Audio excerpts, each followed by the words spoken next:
Hello students. In the previous video, we discussed some multiple choice questions in the chapter flower and pollination. In today's video, we will do a rapid revision of these chapters, flowers and pollination. So, a flower has basically how many whorls? It is having 4 whorls. Okay. From outside to inside, the name of the whorls of the flower is calyx, corolla, androecium and gynoecium. Okay. So calyx, corolla, androecium and gynoecium. So calyx is the outermost part and the innermost whorl is the gynoecium. So if we draw the structure of a typical bisexual flower, okay, in which it is on a stalk, okay, or what we say a pedicel, and there is a bulbous structure on the top that is called a receptacle. Okay, the outermost whorl is the calyx, okay, which has nothing but the sepals. Okay, so these sepals are generally green in color and their main function is to protect the flower at the bud stage. As the flower starts to bloom, then the petals become evident. Okay, so the petals form the second whorl, that is the corolla. Okay, so generally the petals, they will be very bright, particularly if they need to attract the insects. Okay, the next whorl is the androecium, which consists of a filament, and at the end there is a bilobed anther. Okay, so there is a filament and anther. Together this forms the stamen. Okay, so the group of stamens together, this whorl is known as the androecium. Okay, next the innermost whorl consists of the gynoecium. Okay, which has these following parts, that is the stigma. Okay, stigma is this uppermost part on which the pollen will come and it will sit. If it is a compatible pollen, it will germinate. Okay, it will pass through the style. Okay, and it will reach the ovules. Okay, the ovules are there here in the ovary. Okay, they are there in the ovary. So you can see that inside the ovary they are the ovules.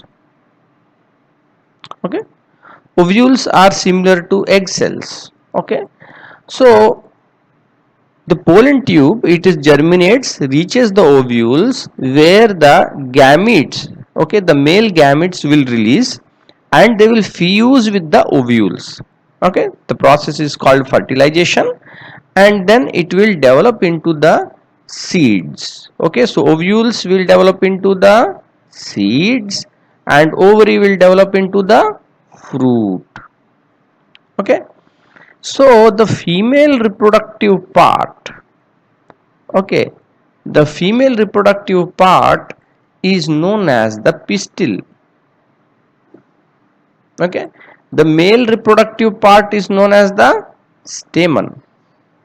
Okay, female reproductive part is the pistil. The complete set of all the organelles that are present, all these in the female reproductive structure, is known as the gynecium. Okay, so broadly these are the different parts of the bisexual flower.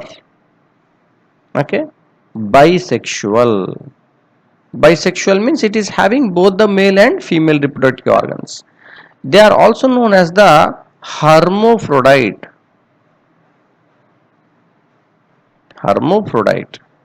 Okay, bisexual or hermaphrodite flower.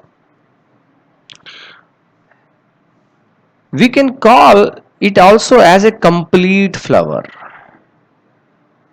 Okay, if this is a complete flower, what is a incomplete flower? Incomplete flower means in which one or more whorls of this flower are missing. Okay, for example, in the case of a staminate flower, the female reproductive structure is missing. Okay, it is absent. Therefore, it is a staminate. Pistillate.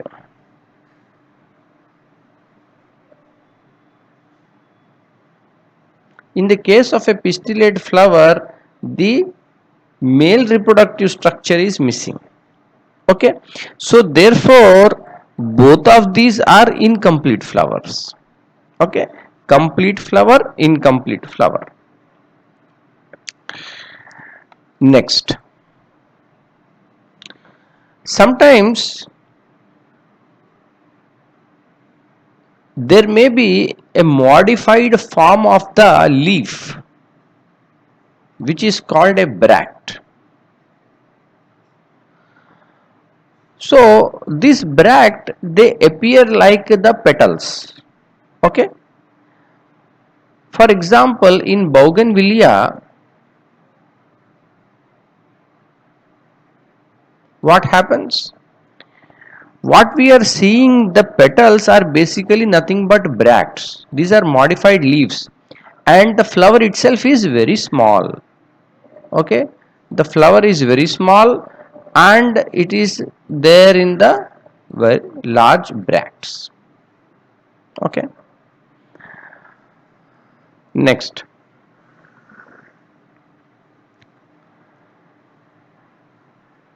certain flowers, they may lack the male and female reproductive structures.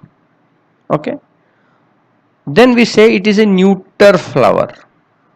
Neuter, neuter flower. Neuter flower means what? It will not have the male female reproductive structures.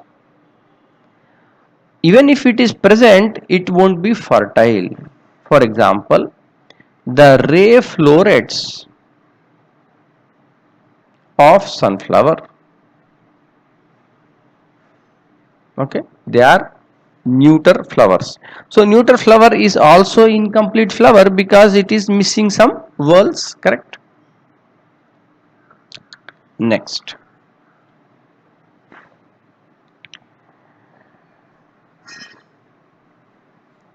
the arrangement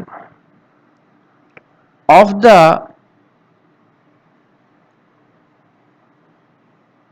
male reproductive structure, okay, male reproductive structure of the flower is known as the androecium. Okay, and you know that in androecium there is the filament and there is the anther. Okay,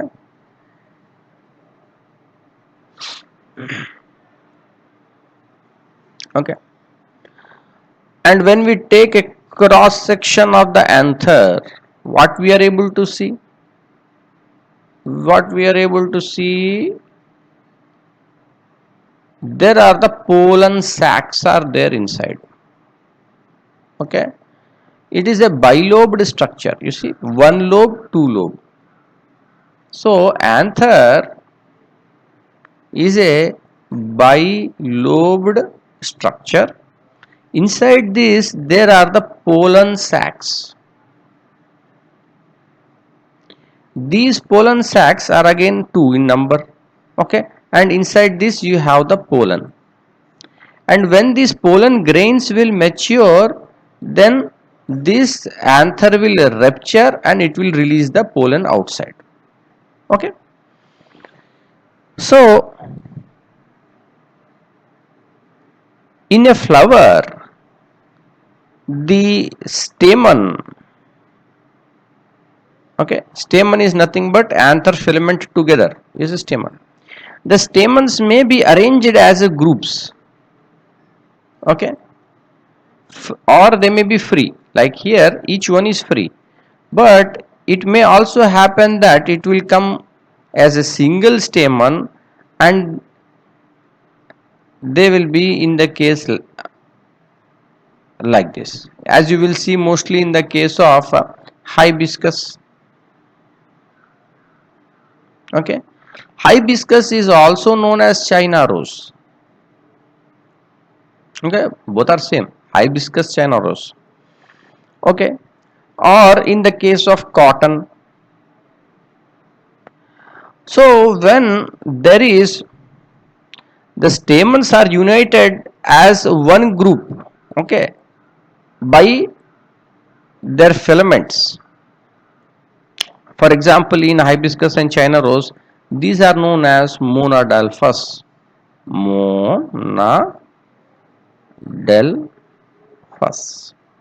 So monadelphous means there will be one filament. All these stamens are grouped into one filament. Okay, anthers are all free. They may be also diadelphous.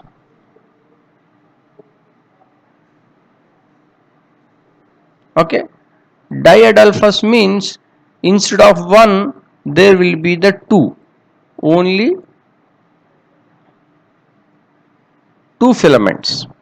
Okay, they will be in two bundles. The filaments are united in two bundles. Example is P. Okay, they may be polyadelphous. Okay, polyadelphous means the filaments are united in several groups. Okay, then there may be, say, like this, several groups, and they are each of one have the different anthers. Okay, so example is bombax. Okay, so what is happening here, there may be one group, from this one group there are coming individually different anthers, polyadelphous. Okay, next, in the case of gynoecium we have already seen that there are the stigma,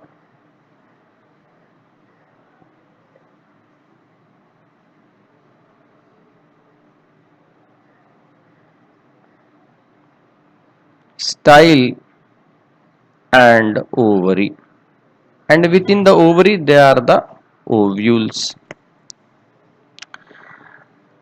So inside the ovary, how the ovules are arranged, okay, that is called the placentation. Okay, placentation. So there is the ovary and the style, okay, followed by the stigma. Inside the ovary, the ovules will be arranged in a different fashion. For example, when we cut the tomato, lady's finger, so inside you will be able to see that the arrangement of the seeds inside, they are different arranged, right? Different fruits, different vegetables have different arrangement. So how they are arranged inside, these seeds are arranged inside the fruit or the vegetable is the placentation. Okay, so originally what is this one? It is nothing but these ovules, they are connected to the ovary wall. Okay, so suppose there is some kind of axis, they are connected to the ovary wall in a certain fashion. So how they are connected, their arrangement is the placentation. Okay, next, the flowers, like we saw at the typical example was the complete flower or the bisexual flower, but the flower can also be unisexual, correct? Unisexual, that is the staminate flower or pistillate flower. Staminate flower means it is the only the male flower, pistillate flower means it is the only female flower. If the plant or tree is having both male and female flowers on same plant, okay, then it is monoecious. mono Monoecious. Okay, but if they are present on different plants, dioecious. Okay, so male and female on separate plants. Okay, here example is papaya and palm. Okay, in monoecious we have so many examples. Okay, pumpkin, cucumber, maize, all of these can come. Okay, next,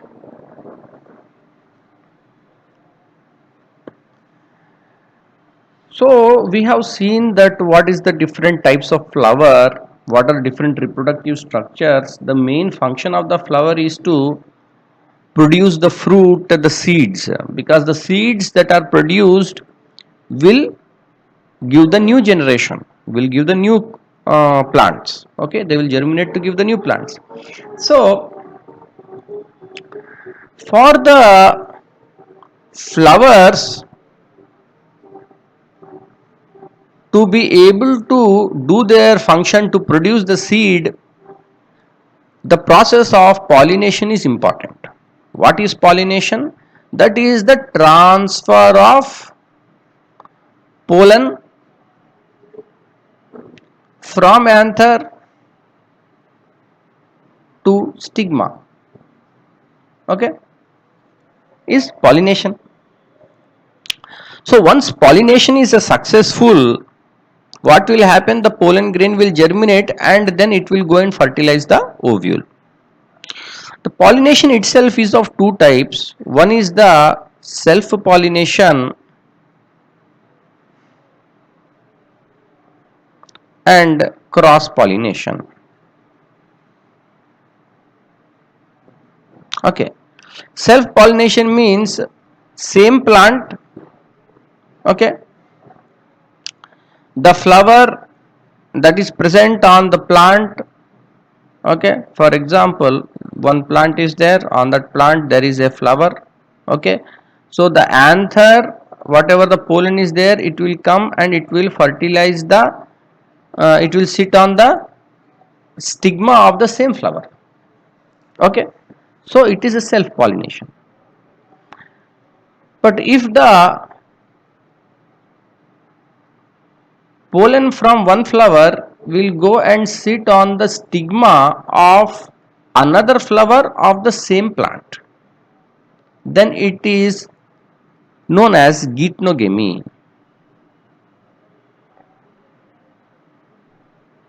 Okay, so geitonogamy is also a type of self pollination only, because in the same plant it is taking place. Okay, new kind of characters will not be developed. Okay, it is also a type of self pollination.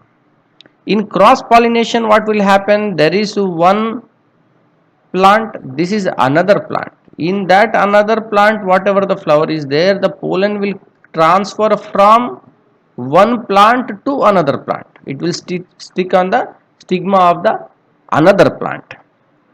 Okay, so what is the advantage in the cross pollination? The nature prefers cross pollination, because in cross pollination new characters can be formed. Okay, because new characters can be formed, it can help to adapt to the changing environment, to the new environment. Okay, so any species which is able to generate a lot of variations, okay, it will be able to better adapt to the changing environment. But if say in the case of self pollination, the new characters are not being formed. Okay, even if they are formed, they are very slow. Okay, so then what happens when there is a change in the environmental conditions? Then the adaptation of the self pollinating species is very slow compared to the cross pollinated plants. Okay, the only main problem is that in cross pollination the chances of success is much less compared to self pollination, and also lot of energy goes into doing the cross pollination. So lot of reproductive, making separate reproductive structures, lot of pollen, dispersing them, all of this is a lot of energy intensive process, lot of investment of energy goes into it. So now let us look at what are the kind of conditions which favor self pollination.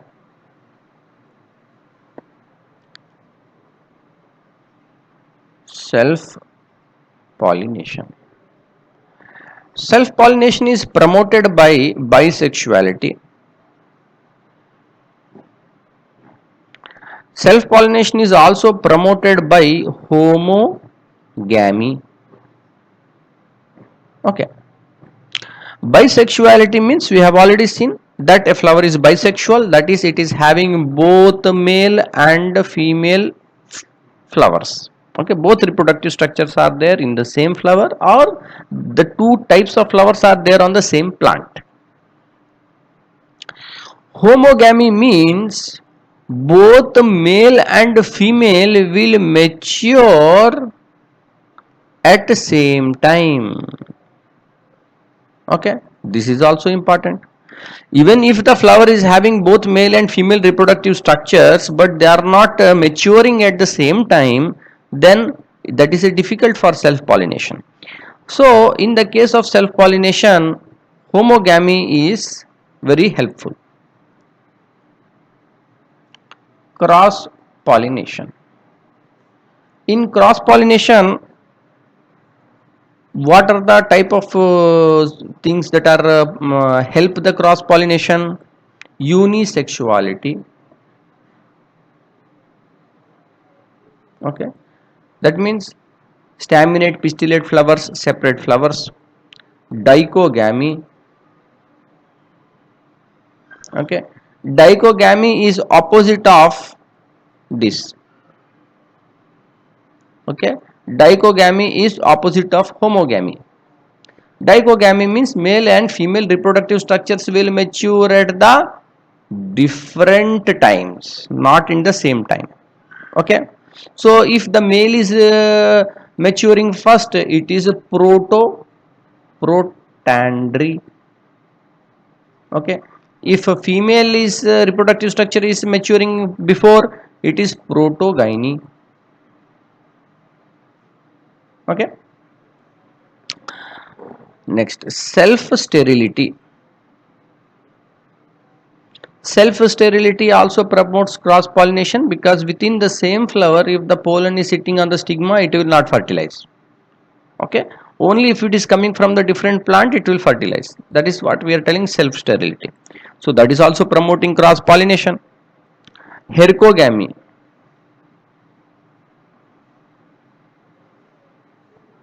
Hergo, something like Hercules.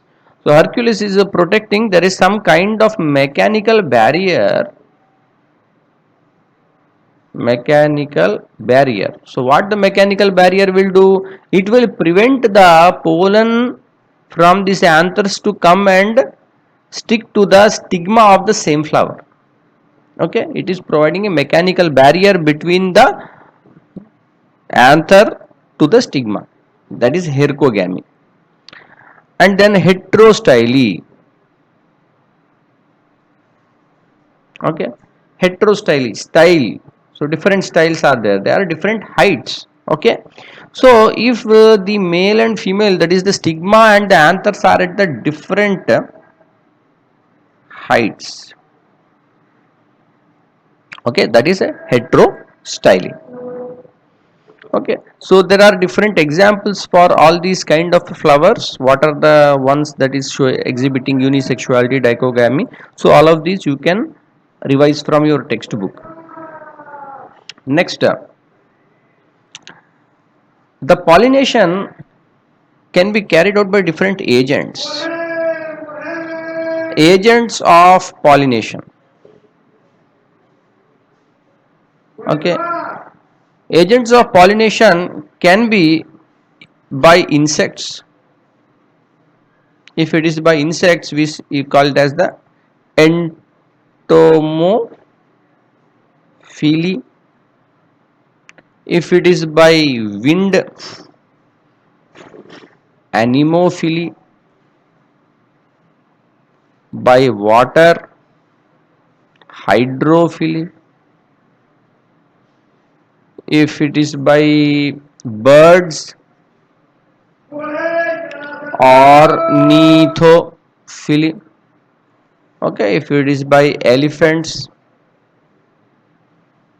elephophily. Okay, so generally the flowers which are pollinated by insects, they have very bright and large flowers which are produce a lot of pollen, they produce sweet nectar. Okay, these are some of the characters we find commonly in insect pollinated. In wind pollinated we will see that lot of pollen is produced and the flowers are not so brightly colored and all, and they have more feathery stigma and style.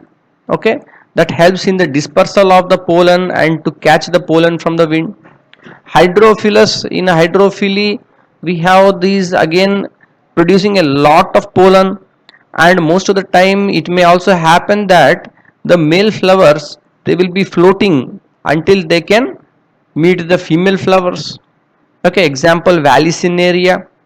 Birds, ornithophily. Okay, elephants by elephophily.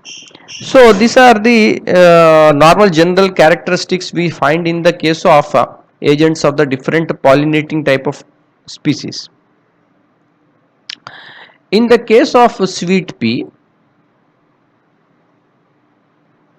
it is a insect pollinated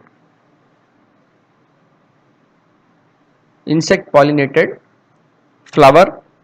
Okay, and in order to promote this cross pollination, how is the flower designed? The flower is designed in such a way that when the honeybee enters inside, then it will, the pollen will rub against its abdomen and then it can carry on to the next flower.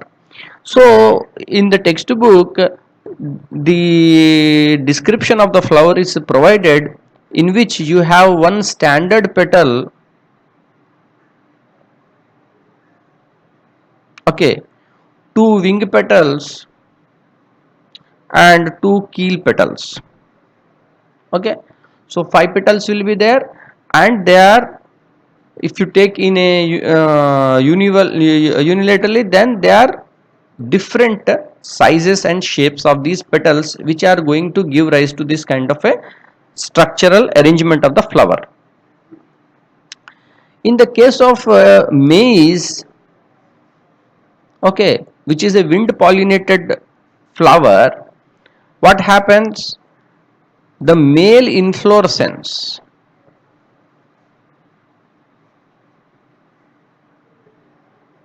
okay, inflorescence, what is inflorescence? It is nothing but when lot of flowers are together as a group, okay, one is a individual flower, one is a group of flowers. So in the maize there is a male inflorescence which is known as the tassel, okay, and it appears like a feathery, okay, and the style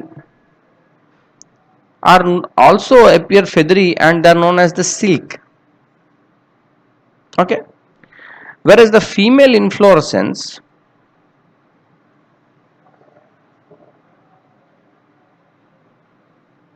is known as the cob, okay, female inflorescence is known as cob. So the male inflorescence tassel style is the silk and cob is the female inflorescence. So we see these major parts in the maize, okay, which is also a cross pollinating wind pollinated plant. Okay, so you may also revise these points, and in general please revise from your textbook, solve the end of the chapter questions. Okay, best of luck with your preparation. Thank you.